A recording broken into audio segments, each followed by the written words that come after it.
ફરી એકવાર નીકળી બળદગાડામાં જાન। 30 જેટલા શણગારાયેલા બળદગાડામાં સવાર થઈને જાનૈયા નીકળ્યા પુત્રવધૂને લેવા। લક્ઝરીઝ કારમાં સવાર થઈને જાન લઈને નીકળવાને બદલે જાન નીકળી છે બળદગાડામાં।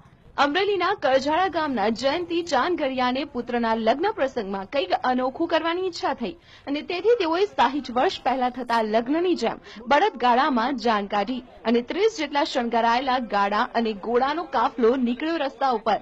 કરજાળા ગામેથી જાન નીકળી અને પહોંચી નેસડી મુકામે તો બળદગાડામાં સવાર જાનૈયા, વરરાજા અને દુલ્હન સહિત સૌ કોઈના ચહેરા પર હતી ખુશી। કોઈ જોયું ન હોય જૂની પરંપરા આપણે માણીને અને લોકોને આનંદ આવે એવી ગામ લોકોને મારા મમ્મી પપ્પાને અને મારા સગા સંબંધીઓની બધાની ઈચ્છા હતી।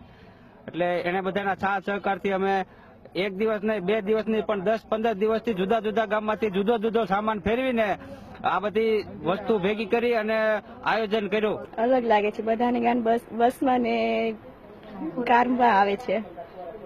મારી જાના અલગથી જૂની પરંપરા રીતે આવેલી છે।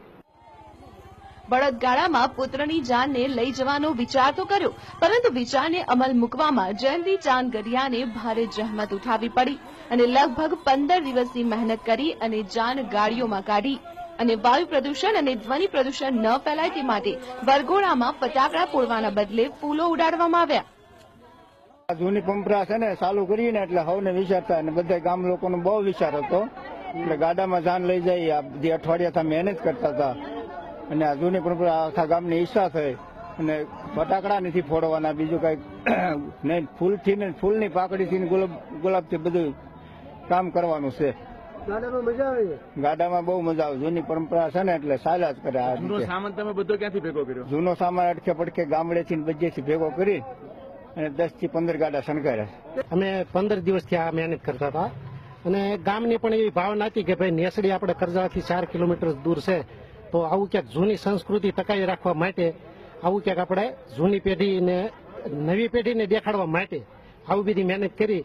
આજુબાજુના ગામના લોકો પણ જોવા અત્યારે ઉમટી પડ્યા છે અને આમાં અમને ખૂબ મજા આવી છે। જૂની પરંપરાને આગળ ધપાવવા બળદગાડામાં નીકળેલી જાનનો નજારો જોવા માટે ઉમટી પડ્યા હતા લોકોના ટોળા। તો 2 કલાક બાદ લગ્ન મુકામ નેસડી ખાતે પહોંચેલી જાનનું સ્વાગત પણ કરાયું પરંપરાગત ઢબે। ત્યારે પર્યાવરણને બચાવવા અને નવી પેઢીને સંસ્કૃતિ તેમજ પરંપરાની સમજણ આપવા માટે બળદગાડામાં નીકળેલી જાનનો વિચાર સાચા અર્થમાં સાર્થક થતા લોકોના હરખનો કોઈ પાર ન રહ્યો। મહેન્દ્ર બગડા, TV9 અમરેલી।